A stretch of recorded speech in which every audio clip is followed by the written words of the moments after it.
ওয়ালাইকুম, আমি নাইম দক্ষিণ কোরিয়া থেকে। আজকের এই ভিডিওটা একটু ভিন্ন ঘরানার ভিডিও। মাঝে মাঝে আমার কাছে ছোটোবেলা থেকেই আকাশ দেখতে ভালো লাগতো। মাথার মধ্যে ঘুরতো, আচ্ছা কেমনি আকাশের মধ্যে মানুষ প্লেন চালায়, তারপর আকাশে ওঠে। তখন তার বুঝতাম না, সিনেমা টিনেমা দেখতাম, যে ছোটো ছোটো কার্টুন মার্টুন দেখা। তো যাই হোক, মহাকাশের রহস্য খোদ আল্লাহ রাবুল আলামিন ছাড়া, বা সাগরের অতল গভীরে কী রহস্য আছে, এটা খোদ আল্লাহ রাবুল আলামিন ছাড়া আর দুনিয়াতে কারোর জানার সুযোগ নেই। তবে বিজ্ঞানীরা গবেষণা চালাচ্ছে।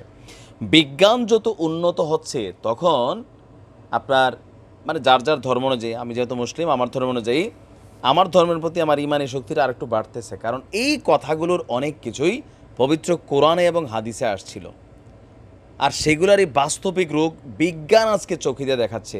মহাকাশে ঘটতে যাচ্ছে এক বিরল ঘটনা, মহাজাগতিক এক দৃশ্য দেখা যাবে পৃথিবী থেকেই। বলা হয়ে থাকে যে আপনার এমন দৃশ্য সহজে আসে না, কয়েক শতক বছর পর এগুলা সামনে আসে। মহাকাশে একই সারিতে আসবে সৌরজগতের 6টি গ্রহ। খালি চোখে তার বেশিরভাগ এই গ্রহগুলোর অবস্থান দেখা যাবে দুনিয়া থেকে। কবে দেখবেন সেটাও বলছি। যন্ত্রের সাহায্য নিলে পুরোটি দৃশ্য আপনারা দেখতে পারবেন। বাইনোকুলার, যেগুলো সোলার দেখা যায় এক্লিপস টাইপের, বাংলাদেশ থেকেও দেখা যাবে এই বিরল দৃশ্য। বিজ্ঞানীরা বলছেন সূর্যের 6টি গ্রহ কাছাকাছি আসতে চলছে, এক সারিতে তাদের অবস্থানে দেখা যাবে পৃথিবী থেকে। বাংলাদেশ থেকেও এই দৃশ্য দেখা যাবে। প্রায় একই সারিতে অবস্থান করবে বুধ, মঙ্গল, বৃহস্পতি, ইউরেনাস, নেপচুন এবং শনি। আর দেখবেন কবে? আজকেই দেখবেন। আজকে ভিডিও যখন আমি দিচ্ছি, নিশ্চয়ই আপনারা সময় পাচ্ছেন, আজকে সারাদিন খেয়াল রাখবেন। এক সারিতে একাধিক গ্রহ অবস্থান করলে মহাজাগতিক পরিভাষায় তাকে প্ল্যানেটারি অ্যালাইনমেন্ট বলা হয়। এতে গ্রহগুলো একে অপরের কাছাকাছি চলে আসে না, তাদের অবস্থান এমন হয় পৃথিবীর সাপেক্ষে তারা এক সারিতে আছে বলে মনে করা হয়।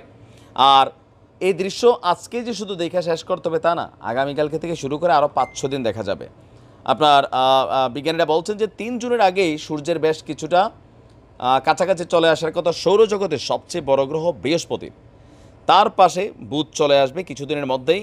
একে একে অন্য গ্রহগুলোও এই সারিতে কাউন্টে বসবে। প্ল্যানেটারি অ্যালাইনমেন্ট দেখার সবচেয়ে ভালো সময় হচ্ছে ভোর রাতে, সূর্যটা ঠিক আগে। তার মানে যারা ফজরের নামাজ পড়েন তারা দেখতে পারবেন। ওই সময় আকাশের পূর্ব দিকে তাকালে শনি গ্রহ দেখতে পাবেন। হালকা হলুদ আভা থাকবে তাতে। শনির ঠিক নিচে দেখা যাবে লাল আভাযুক্ত মঙ্গল গ্রহকে। পূর্ব দিগন্ত থেকে 10 ডিগ্রিরও কম উচ্চতায় দেখা যাবে বুধকে।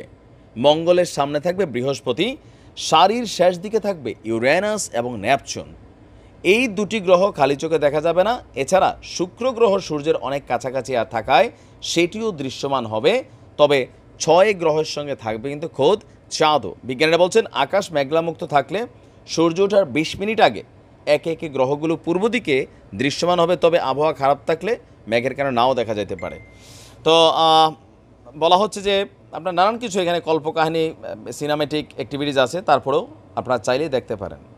বিরল এই দৃশ্যের সাক্ষী হন, এগুলো সহজে দেখা যায় না। ভালো থাকুন, আসসালামু আলাইকুম।